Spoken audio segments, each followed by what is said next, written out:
ರಾಜ್ಯದಲ್ಲಿರುವಂಥ ರಾಷ್ಟ್ರದ ಭದ್ರತೆ ಬಗ್ಗೆ, ರಾಷ್ಟ್ರದ ನಿಷ್ಠೆ ಬಗ್ಗೆ ಇವತ್ತು ಕರ್ನಾಟಕ ರಾಜ್ಯದಲ್ಲಿ ಬಹಳ ಹಿಂದೆ ಬಿದ್ದಿದೆಯೇನೋ ಅನ್ನೋಂಥ ವಾತಾವರಣ ಸೃಷ್ಟಿ ಆಗಿಬಿಟ್ಟಿದೆ. ಇದು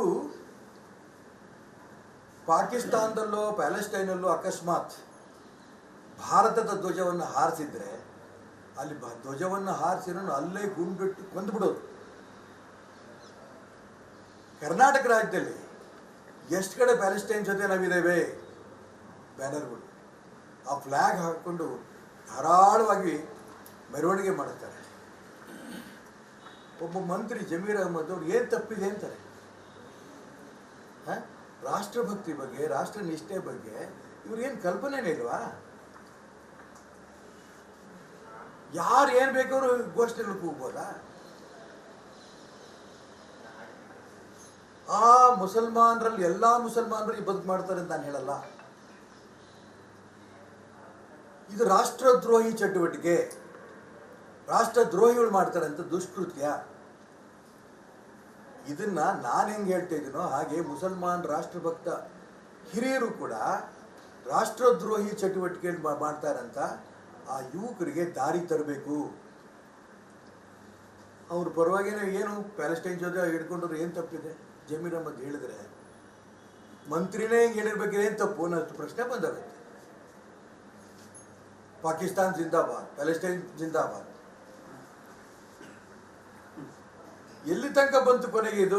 ಅದಕ್ಕೆ ಹೇಳ್ತೀನಲ್ಲಪ್ಪ, ಅದಕ್ಕೆಲ್ಲ ಉತ್ತರ ಕೊಡ್ತಾ ಕೂತ್ಕೊಳ್ಳ ನಾನು. ಮಂತ್ರಿ ಆಗಕ್ಕೆ ಅವ್ರ ಯೋಗ್ಯತೆ ಇದೆಯಾ? ಯೋಗ್ಯತೆ ಇರೋಂಥ ವ್ಯಕ್ತಿಗಳು ಇಂಥ ಪದಗಳು ಬಳಸಬಾರ್ದು. ಮಾಡಿಸು, ನಿನ್ನ ಕೈಲಿ ಇದೆಯಲ್ಲ, ಅಧಿಕಾರ ಇದ್ದಾರೆ, ಮಾಡಿಸ್ಬಿಡು. ನಾನು ಯಾಕೆ ಇದನ್ನ ಈಗ ಹೇಳ್ತೀನಿ ಅಂತ ನನ್ನ ಬಾಯಲ್ಲಿ ಅವ್ರು ಹಂಗಂದ್ರು ಇವ್ರು ಹಿಂಗಂದ್ರು, ನಾನು ಯಾರನ್ನೂ ಈ ಥರ ಕೇಸ್ಗೆ ಡಿಫೆಂಡ್ ಮಾಡ್ಕೊಳಕ್ಕೆ ಹೋಗ್ತಾ ಇಲ್ಲ. BJP ಆಗಲಿ, ಕಾಂಗ್ರೆಸ್ ಆಗಲಿ, JDS ಆಗಲಿ, ಯಾರೂ ಸತ್ಯ ಹರಿಶ್ಚಂದ್ರ ಎಲ್ಲರೂ ಇಲ್ಲ ಅಂತ ಹೇಳಲ್ಲ. ಪ್ರತಿಯೊಬ್ಬರಲ್ಲೂ ಕೂಡ ಸಣ್ಣ ಪುಟ್ಟ ದೌರ್ಬಲ್ಯಗಳು ಇದ್ದೇ ಇರುತ್ತೆ. ಅದನ್ನು ವೈಭವೀಕರಿಸಿ ಮಾಡ್ತಾ ಇರೋಂಥ ವ್ಯವಸ್ಥೆ ಇದೆಯಲ್ಲ, ಸಮಾಜ ಮೇಲೆ ದುಷ್ಪರಿಣಾಮ ಬೀರುತ್ತೆ, ಯುವಕರ ಮೇಲೆ ದುಷ್ಪರಿಣಾಮ ಬರುತ್ತೆ, ಹೆಣ್ಮಕ್ಳ ಮೇಲೆ ಬರುತ್ತೆ. ಇಷ್ಟು ಜ್ಞಾನ ಇಲ್ಲದಂಥ ವ್ಯಕ್ತಿಗಳು ಇವತ್ತು ಆಡಳಿತ ಪಕ್ಷದಲ್ಲಿ, ವಿರೋಧ ಪಕ್ಷದಲ್ಲಿ ನಡೆಸ್ತಾ ಇದ್ದಾರೆ ಅಧಿಕಾರ. ಎಷ್ಟರ ಮಟ್ಟಿಗೆ ಸರಿ? ನಮ್ಮ ರಾಜ್ಯದ ಮುಖ್ಯಮಂತ್ರಿ ಮಾನ್ಯ ಸಿದ್ದರಾಮಯ್ಯನವರು ಹಿಂದುಳಿದವ್ರಿಗೆ, ದಲಿತರಿಗೆ ನಾನು ಹೆಚ್ಚಿನ ಅನುಕೂಲಗಳು ಮಾಡ್ತೇನೆ ಅನ್ನೋಂಥ ಅಂಶಗಳನ್ನು ಹೇಳ್ತಾ ಬಂದಿದ್ದಾರೆ. ನಾನು ಅದ್ರ ಬಗ್ಗೆ ಈ ಟೀಕೆ ಮಾಡೋಕ್ಕೆ ಹೋಗಲ್ಲ. ಆದರೆ ಹಿಂದಿನ BJP ಸರ್ಕಾರದಲ್ಲಿ, ಅದು ಸಮಾಜ ಕಲ್ಯಾಣ ಇಲಾಖೆ ಮುಖಾಂತರ ಇರ್ಬೋದು, ಬೇರೆ ಬೇರೆ ಇಲಾಖೆಗಳ ಮುಖಾಂತರ ಹಿಂದುಳಿದ ವರ್ಗದವರಿಗೆ, ದಲಿತ ಸಮಾಜಕ್ಕೆ ಇಟ್ಟಂಥ ಹಣ ಯೋಜನೆಗಳು 6 ತಿಂಗಳ ಕೆಳಗೆ ಇದನ್ನು ಸ್ಟೇ ಮಾಡಿದ್ರು. ಈಗ 1 ತಿಂಗಳ ಕೆಳಗೆ ಇದಷ್ಟನ್ನು ರದ್ದು ಮಾಡಿಬಿಟ್ಟಿದ್ದಾರೆ. ಆ ಆರ್ಡ್ರ್ ಕಾಪಿ ನನ್ನ ಹತ್ರ ಇದೆ, ಸ್ಟೇ ಮಾಡಿದ್ದ ಕಾಪಿನೂ ಇದೆ, ರದ್ದು ಮಾಡಿದ್ದು ಇದೆ. ಆದರೆ ಹಿಂದುಳಿದವರು, ದಲಿತರು ಅನ್ನೋದಕ್ಕಿಂತನೂ ಅರ್ಧರ್ಧ ಕೆಲಸ ಮಾಡಿಸ್ಕೊಂಡಿದ್ದಾರೆ. ಅವರೆಲ್ಲ ಎಲ್ಲಿ ಹೋಗ್ಬೇಕೀಗ? ರದ್ದು ಮಾಡಿದ್ರೆ ಸ್ಟೇ ಮಾಡಿದಾಗಾದರೂ ಕೂಡ ಇನ್ನೂ ಆಸೆ ಇಟ್ಕೊಂಡಿದ್ರು ಆ ಹಿಂದುಳಿದ ಸಮಾಜದವರು, ದಲಿತ ಸಮಾಜದವರು ಎಲ್ಲರೂ ಕೂಡ. ಸದ್ಯಕ್ಕೆ ಸ್ಟೇ ಮಾಡಿದ್ದಾರೆ.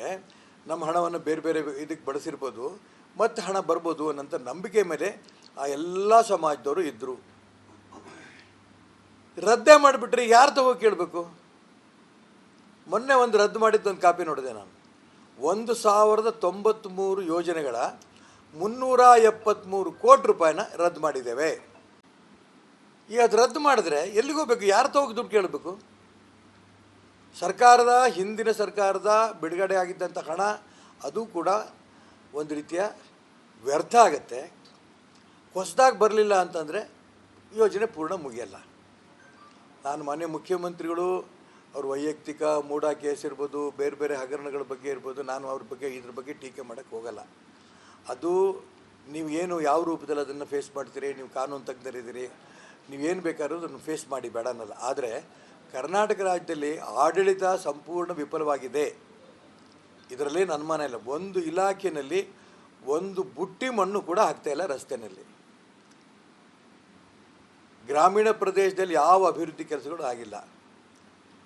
ನಗರ ಪ್ರದೇಶದಲ್ಲಂತೂ ಕೂಡ ಗುಂಡಿ ಬಿದ್ದಿರೋಂಥ ಸಂದರ್ಭದಲ್ಲಿ ಸರ್ಕಾರಕ್ಕೆ ಶಾಪ ಆಗ್ತಿದ್ದಾರೆ. ಹಾಗಾಗಿ ಎಲ್ಲ ಇಲಾಖೆಯಲ್ಲೂ ಕೂಡ ಇದ್ದಂಥ ದುಡ್ಡು ಎಲ್ಲೋಯ್ತು? ಗ್ಯಾರಂಟಿಗಳಿಗೆ ಹೋಯ್ತಾ ಏನೋ ನನಗೆ ಗೊತ್ತಿಲ್ಲ. ನಾನು ಅದಕ್ಕೋಸ್ಕರ ಈ ಪತ್ರಿಕಾಗೋಷ್ಠಿನ ನಾನು ಸರ್ಕಾರವನ್ನು, ಮುಖ್ಯಮಂತ್ರಿಗಳನ್ನ, ಯಾವುದೇ ಮಂತ್ರಿಗಳನ್ನು ಟೀಕೆ ಮಾಡೋದಕ್ಕೆ ನಾನು ಇಷ್ಟಪಡಲ್ಲ. ಅಭಿವೃದ್ಧಿ ಕೆಲಸಗಳು ನಿಂತೋಗಿರೋದು ಹೌದು, ಇದ್ರ ಬಗ್ಗೆ ಮುಖ್ಯಮಂತ್ರಿಗಳು ಗಮನ ಕೊಡಬೇಕು. ನಂಬರ್ 1. ನಂಬರ್ 2, ನಾನು ಹೇಳ್ತೀನಲ್ಲ, ಹಿಂದುಳಿದ ವರ್ಗದ ದಲಿತ ಸಮಾಜಕ್ಕೆ ಮೀಸಲಾಗಿಟ್ಟಂಥ ಹಣದಲ್ಲಿ ಅರ್ಧರ್ಧ ಕೆಲಸಗಳನ್ನು ಮಾಡಿ ಅದನ್ನು ಆರಂಭದಲ್ಲಿ 6 ತಿಂಗಳ ಕೆಳಗೆ ಸರ್ಕಾರ ಬಂದ 6 ತಿಂಗಳಲ್ಲಿ ಈ ಒಂದು ಯೋಜನೆಗಳಿಗೆ ಸ್ಟೇ ಕೊಟ್ಟರು. ಈ 1 ತಿಂಗಳ ಕೆಳಗೆ ರದ್ದು ಮಾಡಿದ್ದಾರೆ. ತುಂಬ ನೋವಾಗ್ತಾಯಿದೆ ನನಗೆ. ದಯವಿಟ್ಟು ಆ ಎಲ್ಲ ಹಿಂದುಳಿದ ದಲಿತ ಬಂಧುಗಳ ಪರವಾಗಿ ನಾನು ಮುಖ್ಯಮಂತ್ರಿಗಳಿಗೆ ಪ್ರಾರ್ಥನೆ ಮಾಡ್ತೇನೆ. ಉಳಿದ ಯಾವ ಇಲಾಖೆಗೆ ಏನೇನು ಮಾಡ್ತೀರಿ ಬಿಡ್ತೀರಿ ನಿಮಗೆ ಬಿಟ್ಟಿದ್ದು. ಆದರೆ ದಲಿತರು ಹಿಂದುಳಿದವ್ರಿಗೆ ಬೇರೆ ಎಲ್ಲಿಂದ ದುಡ್ಡು ತರೋಕ್ಕೆ ಆಗಲ್ಲ. ಅವರಿಗೆ ಒಂದು ಸಮುದಾಯ ಭವನ ಕಟ್ಕೋಬೇಕು ಅಂತಿರ್ತಾರೆ, ಯಾವುದೋ ಒಂದು ಹಾಸ್ಟೆಲ್ ಕಟ್ಕೋಬೇಕು ಅಂತಿದ್ದಾರೆ, ಅಥವಾ ಒಂದು ದೇವಸ್ಥಾನ, ಸಣ್ಣ ಸಣ್ಣ ದೇವಸ್ಥಾನಗಳು ಮಾಡಬೇಕು ಅಂತಿದ್ದಾರೆ. ಈ ರೀತಿ ನೂರಾರು ಕಾರ್ಯಕ್ರಮಗಳನ್ನು ಸಣ್ಣ ಸಣ್ಣ ಒಂದು ಸಮಾಜಗಳು ಯಾವ್ಯಾವ ಸಂಘಟನೆ ಬರ್ತಾಯಿದೆ. ಪರಮೇಶ್ವರ್ ಏನು ಹೇಳ್ತಾರೆ ಗೃಹ ಮಂತ್ರಿಗಳು, ಇದೊಂದು ಸಣ್ಣ ಘಟನೆ, ಇದಕ್ಕೆ ಯಾಕೆ ಇಷ್ಟು ದೊಡ್ಡದು ಮಾಡ್ತಾಯಿದ್ದೀರಿ? ಸತೀಶ್ ಜಾರಕಿಹೊಳಿನೂ ಹಾಗೆ ಹೇಳ್ತಾರೆ. ಆ ಗಣಪತಿ ತೊಗೊಂಡು ಪೊಲೀಸ್ ಸ್ಟೇಷನ್ ಇಡೋಂಥ ಸಂದರ್ಭದಲ್ಲಿ ಕರ್ನಾಟಕ ಈ ಸ್ಥಿತಿ ಬಂದೋಗಿದೆ, ನಂಗೆ ನೋವಾಗಿದೆ ಅಂತ ಪ್ರಧಾನಮಂತ್ರಿಗಳು ಹೇಳಿದ್ರೆ ಪ್ರಧಾನಮಂತ್ರಿಗಳ ಮಾತಿಗೂ ಟೀಕೆ ಮಾಡ್ತಾರೆ. ಯಾರು ಪೆಟ್ರೋಲ್ ಬಾಂಬ್ ಬೆಸಿತಾರೋ ಅವ್ರ ಬಗ್ಗೆ ಕ್ರಮ ತಗೋತೀನಿ ಅಂತೆಲ್ಲ ಅವ್ರನ್ನ ಟೀಕೆ ಮಾಡಲ್ಲ. ಯಾರು ತಲವಾರು ಇಟ್ಕೊಂಡು ಬರ್ತಾರೋ ಗೂಂಡಗಳು, ಅದು ತಪ್ಪು ಅಂತ ಕಾಂಗ್ರೆಸ್ ನಾಯಕರು ಯಾರೂ ಹೇಳ್ತಾ ಇಲ್ಲ, ಮಂತ್ರಿಗಳು ಯಾರೂ ಹೇಳ್ತಾ ಇಲ್ಲ. ಬರೀ ಮುಸಲ್ಮಾನರು ಓಟ್ ಒಂದಕ್ಕೆ ನೀವು ಜೋತ್ ಬಿದ್ದಿದ್ದೀರಾ? ಅದಿಲ್ದಿದ್ರೆ ನೀವು ಬದುಕಕ್ಕಾಗಲ್ವಾ? ಗಣಪತಿಯ ಒಂದು ವಿಶೇಷ, ಸಾಮೂಹಿಕ ಗಣಪತಿ ವಿಶೇಷ, ಆ ಸ್ವಾತಂತ್ರ್ಯ ಹೋರಾಟಗಾರ ಬಾಲಗಂಗಾಧರ ತಿಲಕ್ ಅವರು ಸಾಮೂಹಿಕ ಗಣೇಶೋತ್ಸವವನ್ನು ಮಾಡಿ ಅಂತ ಹೇಳ್ಕೊಂಡು ಇಡೀ ಹಿಂದೂ ಸಮಾಜವನ್ನು ಜಾಗೃತಿ ಮಾಡಿದ್ರು.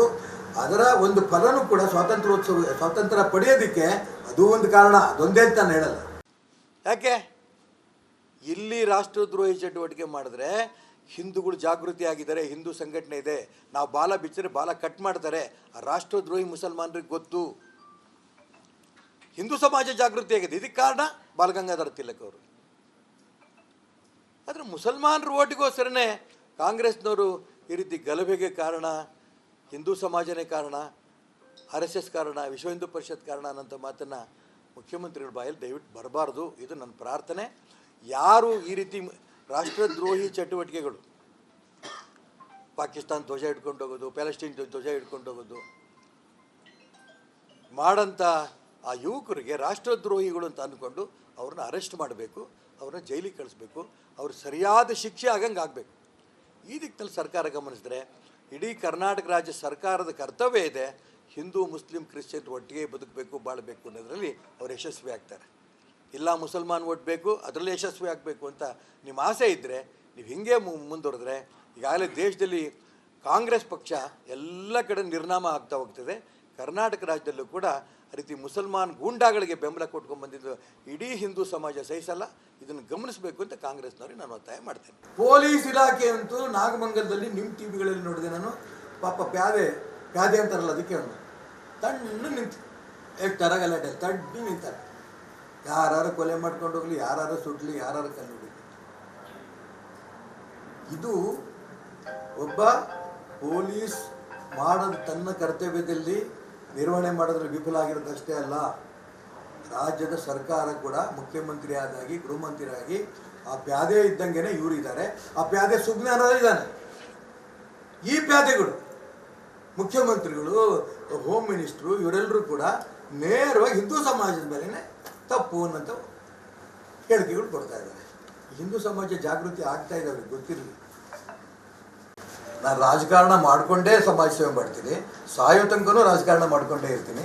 ಸಮಾಜ ಸೇವೆಗೂ ರಾಜಕಾರಣಕ್ಕೂ ಏನೂ ಅರ್ಥಾತ್ ಸಂಬಂಧ ಇಲ್ಲ. ರಾಜಕಾರಣ ಒಂದು ಸಮಾಜ ಸೇವೆ, ಒಂದು ಅಂಗ, ಅದು ಮಾಡ್ಕೊಂಡು ಹೋಗ್ತೀನಿ. ಬಟ್ ಸತ್ರೂ ಕೂಡ ನಾನು BJP ಧ್ವಜ ಮೈಮೇಲೆ ಹಾಕ್ಕೊಂಡೇ ಸಾಯ್ತೀನಿ. ನಾನು BJPಯಿಂದ ಹೊರಗಿರೋನಲ್ಲ. BJPನಲ್ಲಿ ಶುದ್ಧೀಕರಣ ಆಗಬೇಕು ಅನ್ನೋದೊಂದು ಆಸೆ, ನಾನು ಒಬ್ಬಂದೇ ಅಲ್ಲ, ಇಡೀ ಕರ್ನಾಟಕ ರಾಜ್ಯದ ಅನೇಕ ನಾಯಕರುಗಳಿಗೆ ಆಸೆ ಇದೆ. ಅನೇಕರು ಬಹಿರಂಗವಾಗಿ ಹೇಳ್ಕೊಂಡಿಲ್ಲ. ನಾನು ಪ್ರಾರಂಭ ಶುರು ಮಾಡ್ತಿದ್ದಂಗೆ ಅದಾದ ನಂತರ ಈಗ ಯತ್ನಾಳು, ಅರವಿಂದ್ ಲಿಂಬಾವಳಿ, ರಮೇಶ್ ಜಾರಕಿಹೊಳಿ 12 ಜನ ಮಾಡಿದ್ದು ನೀವು ನೋಡಿದ್ದೀರಿ. ಅವ್ರು ಇನ್ನೂ ದೊಡ್ಡ ಸಭೆ ಕರಿಬೇಕು ಅಂತಿದ್ರು. ಅಂದರೆ ಇಡೀ ಕರ್ನಾಟಕ ರಾಜ್ಯದ ಎಲ್ಲ ಜಿಲ್ಲೆಗಳಲ್ಲೂ ಕೂಡ ಅಸಮಾಧಾನ, ಅತೃಪ್ತಿ ಇದೆ. ಶುದ್ಧೀಕರಣ ಆಗಬೇಕು. 40 ಜನ ಕರೆಸಿದ್ರು ಅಂತ ಕೇಳಿದೆ ನಾನು ಮೊನ್ನೆ ಸಭೆಗೆ. 37 ಜನ ನಮ್ಮ ರಾಜ್ಯಾಧ್ಯಕ್ಷ ಸರಿ ಇಲ್ಲ ಅಂತ ಮಾತಾಡ್ಬೇಕಾದ್ರೆ ಬಾಯಿ ಮುಚ್ಚೋದು ಕೂತಿರ್ಬೇಕಾದ್ರೆ ಲೆಕ್ಕ ಆಗುತ್ತೆ. ಶುದ್ಧೀಕರಣ ಆಗಬೇಕು ಬೇಡ. ನಾನು ಶುರು ಮಾಡಿದಂಥ ಸಂದರ್ಭದಲ್ಲಿ ಎಲ್ಲರೂ ನಂಗೆ ಫೋನ್ ಮಾಡಿದ್ರು, ಇಲ್ಲ ನೀವು ಇಟ್ಟರೆ ಹೆಜ್ಜೆ ಸರಿ ಇದೆ, ಹಿಂದೆ ಸರ್ಕೋಬೇಡಿ. ನಾನು ಚುನಾವಣೆ ಸೋತಿದ್ದು ಯಡಿಯೂರಪ್ಪನ ಮಗ ರಾಘವೇಂದ್ರನ ಎದುರಿಗಲ್ಲ, ನರೇಂದ್ರ ಮೋದಿ. ಈ ರಾಜ್ಯ ಜನ, ಈ ದೇಶ ಜನ, ಶಿವಮೊಗ್ಗ ಜನ ಮೋದಿಗೆ ಓಟ್ ಕೊಟ್ಟರು, ರಾಘವೇಂದ್ರಗೆಲ್ಲ. ಮೋದಿನ BJP ಫ್ಲಾಗ್ ಬಿಟ್ಟು ಹೊರಗೆ ಬರಲಿ ನೋಡೋಣ ಯಡಿಯೂರಪ್ಪ ಅವ್ರ ಮಕ್ಕಳು. ಹಿಂದೆ ಬಂದಿದ್ರು ಒಂದ್ಸರಿ KGP ಕಟ್ಕೊಂಡು, ಏನಾಯ್ತು? ಅದಕ್ಕೆ ನಾನು ಹೇಳ್ತಾ ಇರೋದು, ರಾಜಕಾರಣ ನಾನು ಮಾಡೋಣ, ರಾಜಕಾರಣ ಬಿಡಲ್ಲ. ನನಗೆ ಅಖಿಲೇಶ್ ಯಾದವ್ ಫೋನ್ ಮಾಡಿದ್ರು, ಅವ್ರ PA ಫೋನ್ ಮಾಡೋರು. ಅಖಿಲೇಶ್ ಯಾದವ್ ಕಂಟೆಸ್ಟ್ ಮಾಡೋಂಥ ಸಂದರ್ಭದಲ್ಲಿ ಫೋನ್ ಮಾಡಬೇಡಿ ಅಂತ ಹೇಳಿದೆ ನಾನು. ಕಾಂಗ್ರೆಸ್ ನಾಯಕರುಗಳು ಫೋನ್ ಮಾಡಿದ್ರು. ಕುತ್ತಿಗೆ ಕೊಯ್ದರೂ ಕೂಡ BJP ಬಿಟ್ಟು ಹೊರಗಡೆ ಹೋಗಲ್ಲ, ಸಾಯೋ ತನಕ ಈ ಪಾರ್ಟಿನೇ. ಶುದ್ಧೀಕರಣ ಆಗಬೇಕು. ನನಗೆ ಭಾಳ ಜನದ ಆಸೆ ಇದೆ. ಮೊದಲನೇ ಹೆಜ್ಜೆ ಇಟ್ಟಿದ್ದೀನಿ ನಾನು. ಇದು ಯಶಸ್ವಿ ಆಗುತ್ತೆ ನಂಬಿಕೆಯಲ್ಲಿದೆ. ಕರೀತಾ ಇದ್ದಾರೆ, ನಾನು ಅದು ಚರ್ಚೆ ಆಗಬೇಕು ಅಂತ ಕೇಳ್ತಾ ಇದ್ದೀನಿ. BJPಗೆ ಹೋದ ತಕ್ಷಣ MLA MP ಆಗಿಬಿಟ್ರೆ ಇಷ್ಟು ಹೋರಾಟ ಮಾಡಿದ ಲಾಭ ಏನು? ಒಂದು ಆಸೆಗೆ ಒಂದು ಸ್ಥಾನಕ್ಕೋಸ್ಕರ ಮಾಡಿದ ಫೈಟ್ ಅಲ್ಲ ಇದು. ಇಡೀ ರಾಜ್ಯ ಮೋದಿ ಹೇಳಿದ್ದೇನು, ಕುಟುಂಬದಿಂದ ಮುಕ್ತ ಆಗಬೇಕು. ಕರ್ನಾಟಕ ಭಾರತದಲ್ಲಿದೆ ತಾನೆ.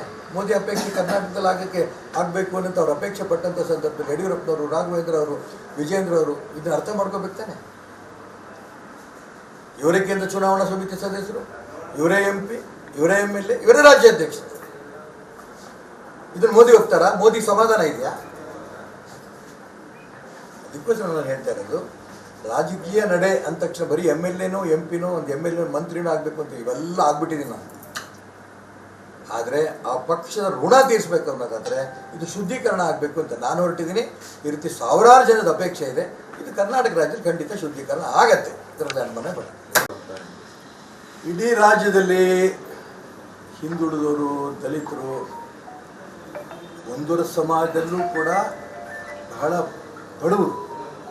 ಬ್ರಿಗೇಡ್ ಮಾಡಬೇಕು ಹಿಂದೆ ಮಾಡಿದರೆ ಅದು ಯಾವುದಾದ ಕಾರಣಕ್ಕೆ ಭಾರತೀಯ ಜನತಾ ಪಾರ್ಟಿ ರಾಷ್ಟ್ರೀಯ ನಾಯಕರು, ರಾಜ್ಯ ನಾಯಕರು ಅವರ ಸೂಚನೆ ಮೇಲೆ ನೀವು ನಿಲ್ಲಿಸಿದಿರಿ, ದಯವಿಟ್ಟು ಮುಂದುವರಿಸಿ ಅನ್ನೋಂಥ ಮಾತುಗಳು ಹೇಳ್ತಾ ಇದ್ದಾರೆ.